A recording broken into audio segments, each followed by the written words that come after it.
If you are looking for a great summer read, let me suggest you may not have to go too much further than the Torah portion that Oliver will be reading from tomorrow. Wonderful narrative of intrigue and danger, a little fantasy, and blessings, and a crucial plot twist. It seems that Balak, the king of Moab, is concerned about the Israelite people's presence in their midst. They are becoming numerous, and the threat and the fears to his reign.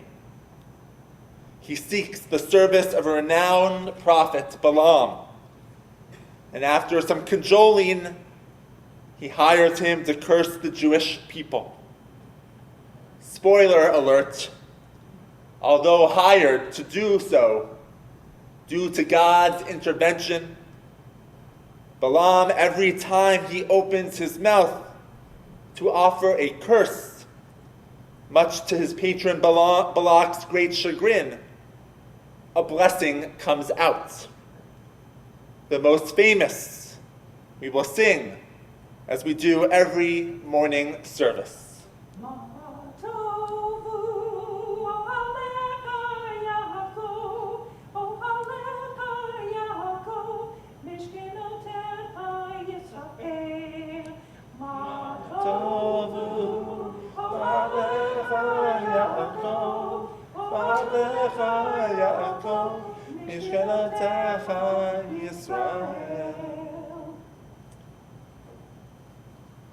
I like to focus on the fantasy part, however.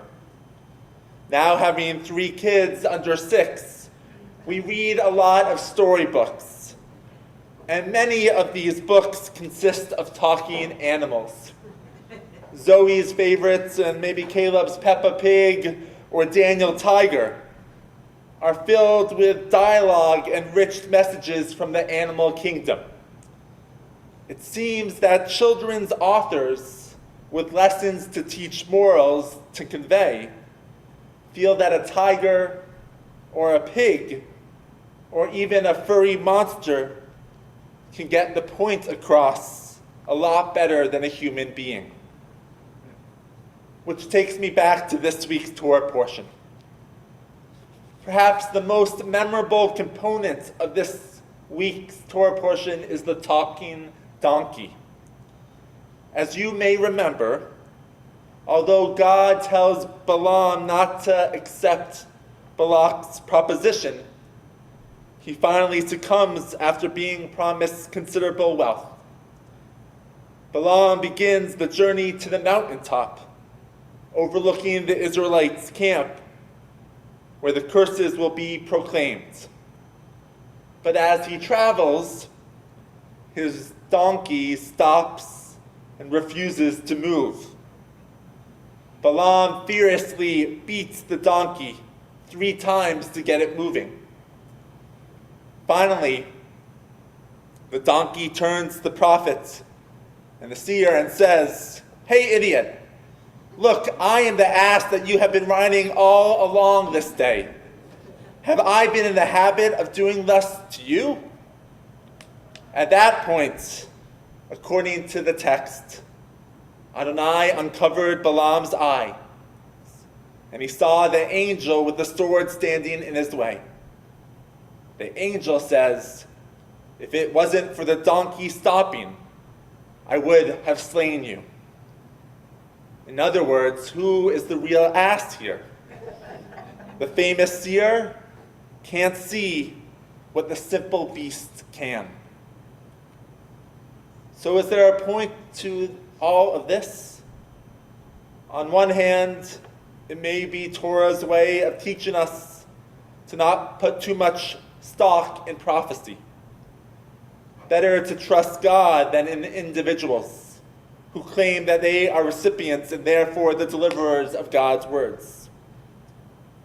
Or perhaps it's that sometimes we may get a more profound message from an animal or something in the natural world than we do from someone claiming to be God's messenger.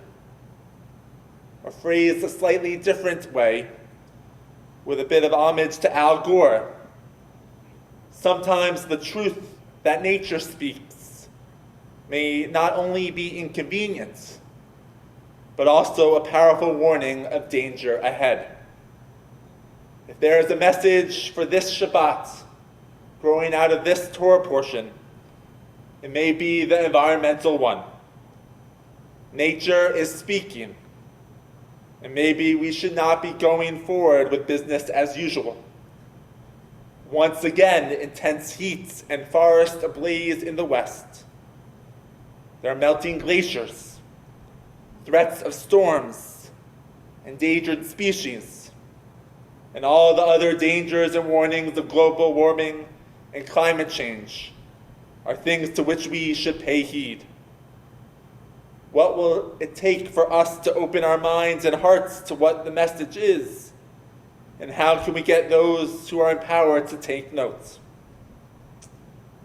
It's interesting that the rabbis of old, who in the main were literalists, and cannot dismiss a talking snake or talking donkey as allegory or fantasy, had to come up with an explanation for something that they in their hearts knew cannot possibly be.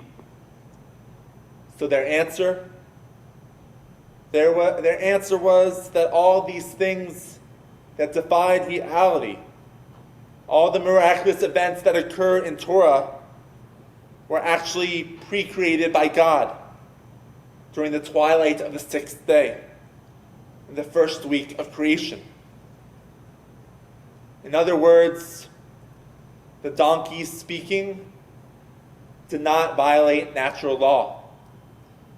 God foresaw what would be, and while God created a world in which donkeys would not speak, he made one exception for Balaam's donkey at that precise moment of our story. But the bigger perspective is that that donkey was created at the very last minute of the final day of creation to remind us that all had been created that could be destroyed if we do not act responsibly. Out of the mouths of animals, out of the mouth of a talking donkey, out of this week's Torah portion, an environmental ethic, and a very powerful reminder. Shabbat Shalom.